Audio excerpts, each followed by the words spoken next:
आगे बढ़ो हम तुम्हारा साथ है शत्रु तुम्हें आगे बढ़ो हम तुम्हारा साथ है युवा तृणमूल जिंदाबाद तृणमूल युवा तृणमूल जिंदाबाद युवा तृणमूल आगे बढ़ो हम तुम्हारा साथ है वंदे मातरम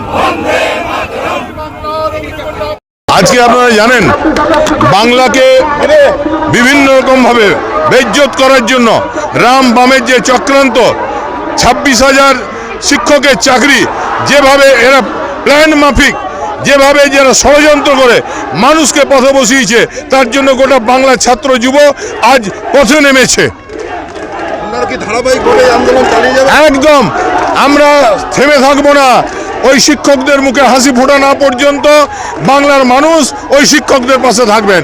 মমতা বন্দ্যোপাধ্যায়ের নেতৃত্বে ছাত্র যুব মহিলা তৃণমূল কংগ্রেস সবাই ওই শিক্ষকদের পাশে আছি। আদালতের রায়ের মধ্যে কি কোনো ষড়যন্ত্র রয়েছে? দেখুন, আদালতের রায় যেভাবে বিচার না করে যারা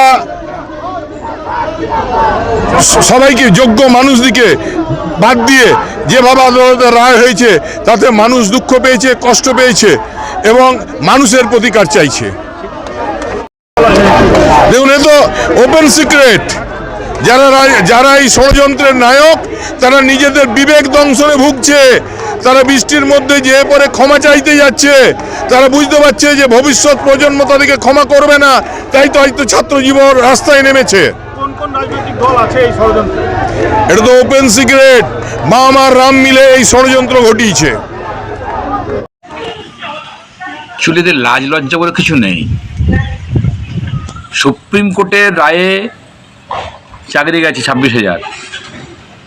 হাইকোর্ট 1 বছর টাইম দেওয়া হয়েছিল, তারপরে কারা যোগ্য কারা অযোগ্য তার লিস্ট তৈরি করেনি। আর তারপরে হাইকোর্টের রায়কে সুপ্রিম কোর্ট বহাল রেখেছে। 26,000 চাকরি গেছে, তার মূল দায়ী মূল কাণ্ডারি মূল পাণ্ডা হচ্ছে তৃণমূল নেত্রী মমতা বন্দ্যোপাধ্যায়। টাকা নিয়েছেন, আর টাকা নিয়েছেন বলেই তিনি আলাদা করতে পারেননি। লজ্জা পাওয়া উচিত। বিজেপি কোনো কেসও করেনি, আর বিজেপি কোনো আইন লড়াইনি। সুপ্রিম কোর্টের তত্ত্বাবধানে সুপ্রিম কোর্টের রায়ের ফলে ঘটনা ঘটেছে।